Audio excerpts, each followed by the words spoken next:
Hi everyone, welcome to the next episode of After Office Talks. The guest joining us today is Mr. Saurabh Arora. He has 10 plus years of experience in banking and financial services, insurance, telecom, and government domains. He has played multiple roles in multiple organizations including Tata Consulting Services, eClerx, Larsen& Toubro Infotech, Ernst& Young, and Tech Mahindra. He has been responsible for architecting robotics process automation, blockchain products, platforms, and alternate business models across various industries. He is launching his book Unchaining Blockchain in the upcoming weeks. Hi Saurabh, welcome to After Office Talks. Thank you, Jasmine. So Saurabh, to start with, since cryptocurrencies and blockchain have been talk of the town for long, what do you think whether blockchain technology is a hype or a transformative technology? It surely is a transformative technology. The reason being that if you talk about core fundamental of the technology, it's decentralized disintermediation. When we talk about disintermediation, it is nothing but removing central authorities from the value chain. For example, you talk of traditional peer-to-peer payments, or let's say payments from X to Y. The payments traditionally have been part of legacy infrastructure such as banks, central clearing authority, clearing custodians, exchanges. So essentially, these companies or organizations are at the center of the transaction. And when you talk about blockchain disintermediates these central authorities. And when you disintermediate these central authorities, the power is in the hands of the consumers, let's say people like you and me. So whenever we are transacting, whether it's a payment, whether it's a value exchange, whether it's an asset transfer, whether it's a any kind of use case, we'll talk about it in our later parts.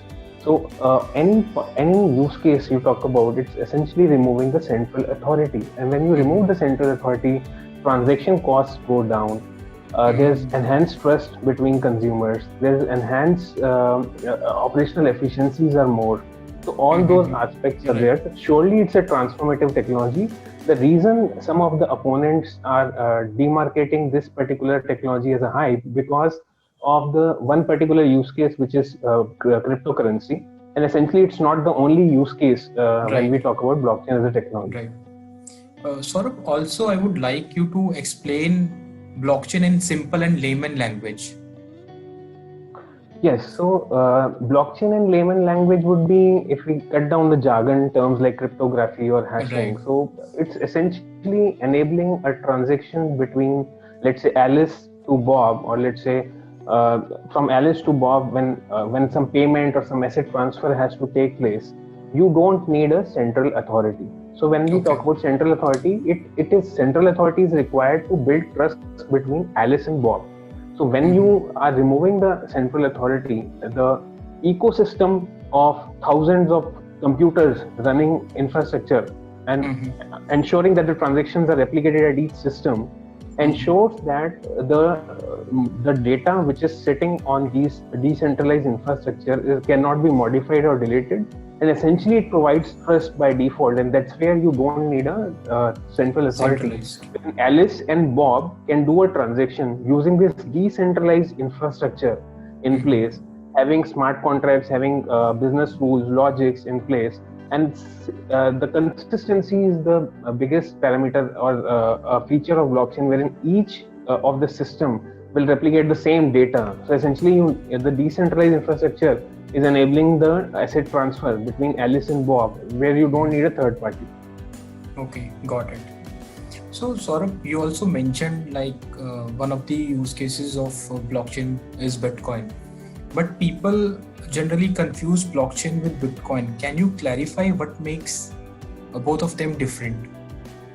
Essentially, so in my CXO conversations as well, when we are having these digital transformation agenda in discussion with CXOs, they also confuse blockchain and Bitcoin, and suddenly they start conversing in, okay, Bitcoin is not scalable, Bitcoin has anonymity issue, Bitcoin has people who do cyber attacks are using Bitcoin as a mode of payment. So a lot of people are confusing between blockchain and Bitcoin, and essentially Bitcoin is just one of the use cases. In fact, one of the earliest use cases, you can say it comes under the umbrella of banking, which is peer-to-peer cash system between two different users who want to pay between each other for any of the service or product. But blockchain as an umbrella term, it consists of variety of use cases. It's not only peer-to-peer payments. So blockchain comes with its own, like you can launch a Uber coin, or you can launch a Airbnb coin and do decentralized kind of services. And Bitcoin is one of the use cases of blockchain, but Bitcoin is not blockchain. Blockchain is more wide in terms of use cases. In fact, enterprises are also adopting blockchain from let's say since 2015. And so blockchain as a technology, it just enables use cases, and Bitcoin is one of them. Okay, got it. Also, Saurabh, my next question would be like, can you share typical use cases that the industries are exploring currently? Sure. So if we go by these analyst reports, or let's say Deloitte and PwC's reports, a lot of use cases industries you can say exploring in the form of POCs, MVPs, pilots, real-time implementations. Essentially, if you see, the use cases can be divided into sectors. Like we can start from banking and financial services, then you can go to insurance, then you can go to government and public sector, healthcare, media, telecom, retail, consumer products, manufacturing. So if you talk about banking, financial services, some of the use cases that I have seen getting implemented across the globe are typically global payments, cross-border payments, trade finance, settlement and clearing. In insurance, you can see the group of insurers, Swiss Re, Munich Re, all these insurers collaborating and are doing reinsurance processes on blockchain. And then typically health claims settlement and automotive claim settlement also are getting explored as some of use cases. Then you, in manufacturing, you can consider procure to pay, tracking, tracing of the products in pharmaceutical industry, for example, or let's say in COVID vaccine scenario, the vaccines needs to be track and trace so that it reaches the end beneficiary who is entitled for that particular COVID vaccine. So you can do those kind of use cases. And in fact, if you go down in government and public sector, there is e-voting.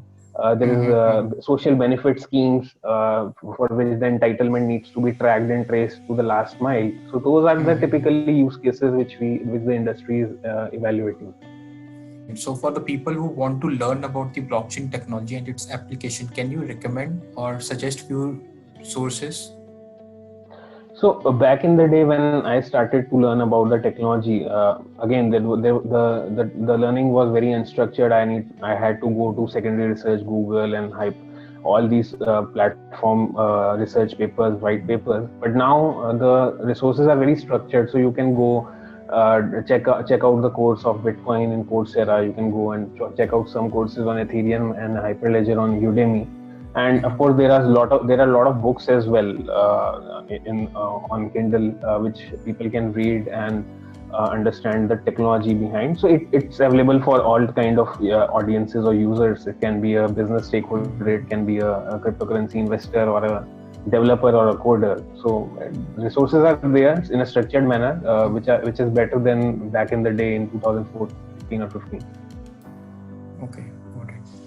Thanks so much, Saurabh, for sharing all this information. For our viewers who have any doubt, you may reach directly to Saurabh Arora and also comment on the video below, and we'll surely discuss all these points, all your doubts again with Saurabh in a next segment. Thanks. Thanks, Jasmeet. Thanks.